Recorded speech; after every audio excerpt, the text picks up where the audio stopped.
What's going on, YouTube? Back at it again. I just wanted to go over this unit here I put in about maybe about 4 months ago or so, or 5 months ago. Anyways, I'm just still out here doing some maintenances, so I just wanted to kind of go over this unit with you guys. Pretty simple system. Carriers pretty much make their RTUs very simple, except for these newer carriers that are coming out with these drives in them. But we'll get to that in a minute here. On top here, you have your control board on the left side. You have your thermostat wires there on the left. You got your high pressure and low pressure switches there on the bottom. The purple wires, the orange, black, and blue down there. So it makes it real simple for you to check your pressure switches to see if anything's open. You got your contactors and all that good stuff up there as well. 2 circuits on this unit. Sometimes these carriers will come with just one compressor, but keep in mind, especially if you get in the 10 tons, it's probably going to be 2 circuits on there. You're going to see one compressor in there. I've come across this a lot, and people only connect Y1 to it, but there is a onloader on the back of that scroll, and you need to connect Y2 for that onloader to activate, and you get 100% cooling. If not, it's just going to run 50%. So these drives, I've come across a lot of these drives where they're not working properly. The main reason, I have to say, that I find is that the drive is shorted, grounded out. And I don't know if it has something to do with this cabinet, being inside this cabinet, but most of the time when they do ground out, they will blow the fuses as well too. Gotta get that open there, but yeah, they'll blow the fuses, and a lot of times you will see they don't have a display on them, so carrier does not send a display with them. I don't know if it's an additional cost or not. I get mine's from an ABB rep. However, you can add a display to this.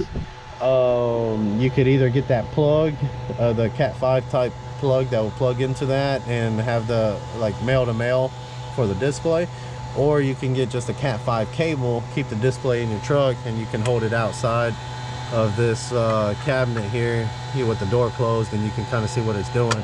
If you do have a fault, your fault LED will light up. You do have a power LED. So yeah, that's pretty much it on those drives. They're pretty simple. I do like how they did these spade connectors on here. It makes it a lot easier to change out or to bypass if you got to bypass the drive. If I do bypass this drive, a lot of times what I do, especially on these electric heat units, is I'll just put a contactor in there for the blower motor. If it's gas heat, then that's a little different, but anyhow, that's about what I do on those. You have your electric heater on this unit here, blower motor, nothing really else to it. Yep, and that's about it on these units. Yeah, you really don't have much else. So let's take a quick peek. Look at the insane curb adapter on this unit here. That's on here, but it is on a sloped roof, so that's why it was a little difficult to install. Let's look at the date on this. Can't remember. So this is a 2019 model. So yeah, I think I put this in probably in December, maybe. No, it was still hot out. Yeah, probably December. It's been a while.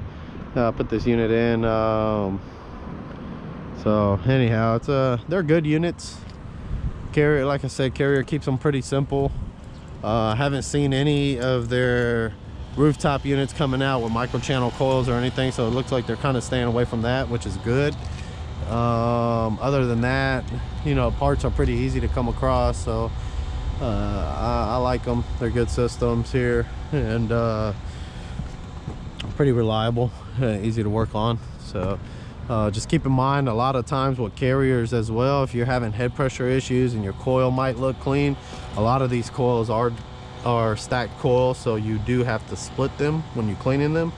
Don't just hit them with water on the outside, and all you're gonna do is push that dirt on the end down into the center of the 2 coils there as well.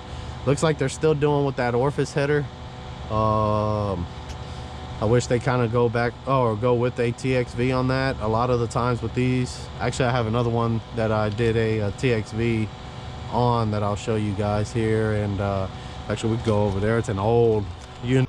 All right, so this unit here, as you guys can tell, I replaced the TXV on a while back, and back in 10-19. This unit still has been running really well, maintaining. It looks like it was just running not that long ago. And like I said, I got rid of that. I built that on my own TXV kit for it. Got rid of that orifice header. One of the main things you got to know if you're building a TXV kit for it is you got to keep all your distributor tubes the same length. I put that bulb right there on that suction line, and I went ahead and installed that equalizer line right there as well.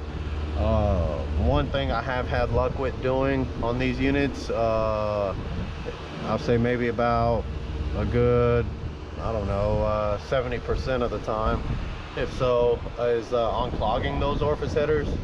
So what I'll normally do is I will cut that liquid line right over here, and I'll cut that suction line. I'll blow nitrogen into that suction line, and at the same time I'll use a MEP gas torch. You can use oxygen acetylene or whatever you want to use, but I find MEP gas torch works a little bit better and easier to control.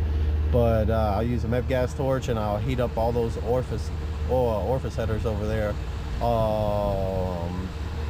and you'll hear it coming out of that liquid line.